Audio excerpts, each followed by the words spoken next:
Democrat Debbie Wasserman Schultz is joining us from Davie, Florida, and Republican Congresswoman Heather Wilson is joining us from Albuquerque, New Mexico. Thanks very much, Congresswoman, for coming in. Debbie Wasserman Schultz, I'll start with you, and I'll play a little clip of what Senator McCain said in Denver on Friday, because he's hammering away what the Republicans have always said are Democrats' traditional tax and spend policies. Listen to this.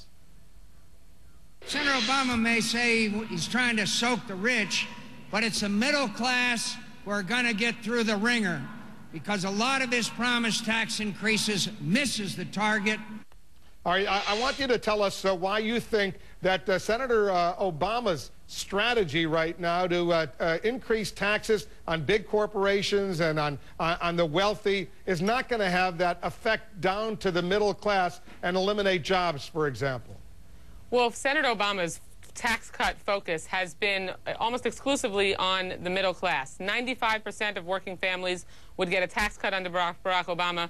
Small businesses that create a new American job would get a $3,000 tax cut, a 50% tax cut on health benefits if they provide them. So what Senator Obama is saying is that the wealthy have had their president, they've had their leadership in Washington, and it is time for working families to make sure that we can focus on them and give them some tax relief. That's what his focus has been. And unfortunately, Senator McCain just wants to continue to expand the tax cut, the Bush tax cutting policy for the wealthiest Americans. The Democrats make this argument, Congresswoman Wilson, saying, look at the dramatic tax cuts of 2001, 2003, the Bush tax cuts, and the economic situation of the United States has not necessarily worked out all that well over these past 8 years.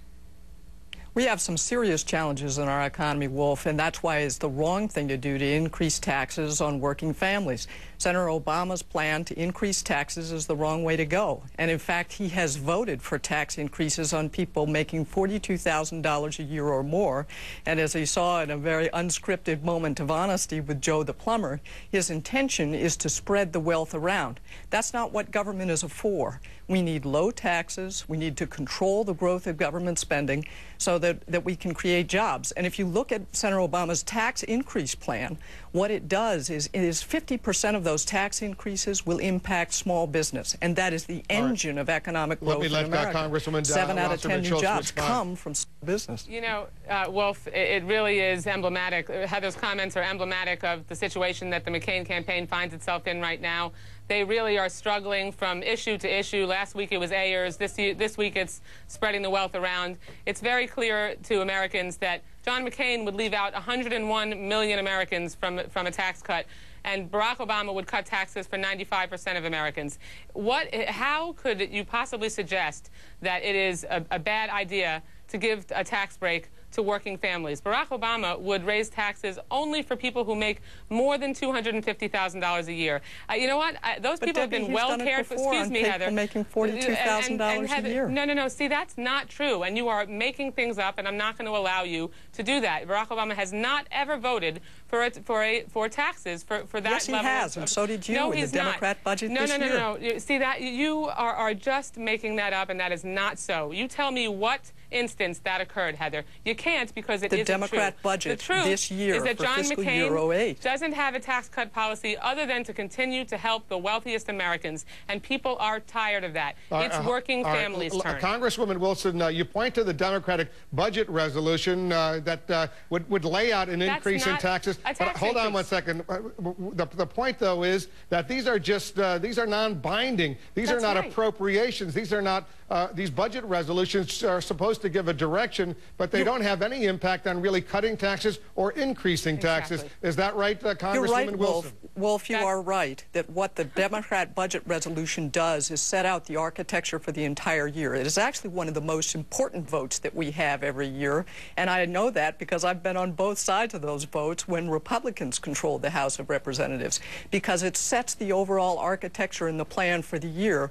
And what that did was said that, yes, I favor increasing taxes on those making $42,000 a year or more, and that's the direction you know it, Heather, and it's the only straw you have to grasp. That way, but Debbie, you did too, and that was the wrong way to go for our economy. That is the only straw that you have to grasp, to stretch the truth, and that people are tired of that. People want to move in a new direction, Wolf. They want to make sure that they can have universal health care. They want to make sure that they bring the troops home from this misguided war in Iraq. They want to make sure they can invest in alternative energy. I'll tell you what they don't want. In Florida, people don't want to have $882 billion cut out of Medicare, which is what John McCain would do to give a paltry $5,000 tax credit. He has never said that, and even independent folks have said that is absolutely false. Hold on one second. Douglas Holtz McKean specifically said that in order to pay for McCain's health care plan, he would cut Medicare by $882 billion. Before we get to that issue, hold on one second. Debbie Wasserman Schultz, sure. In that budget resolution, which is non-binding, sort of just sets out, as Congresswoman Wilson said, an architecture, if you will, some guidance. Was there, in fact, a increase on taxes for those individuals making $42,000 a year? No, there was not. Yes, I really don't know. Well, we can go, yes, there was, no, there wasn't. But the bottom line is that you are specifically accusing me and Senator Obama of voting to raise taxes on that group of people, and we did not. A budget resolution does not raise taxes. It lays out a blueprint, and the bottom line is that... But was there a blueprint for raising, without actually raising taxes, was there a blueprint that included $42,000 a year, an increase in taxes? There was That's not. Exactly right. Well, we can get into, he said, I'll bring the budget document back next time, and we can show you. Go ahead, Congresswoman Wilson. Here's the reality. We have one candidate who is proposing to increase taxes. We have another candidate who is saying that is the wrong way to go, particularly with small business. We have Senator Obama in a moment of candor in Ohio saying we need to spread the wealth around, and that's why Joe the plumber should pay more taxes if he ever gets the opportunity to run his own business.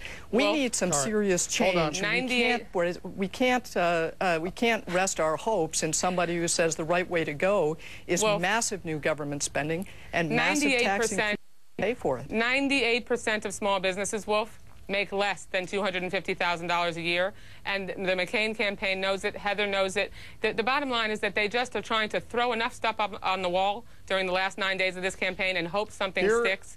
And they know that people want to move in a new direction. Debbie Wasserman Schultz, wouldn't do it.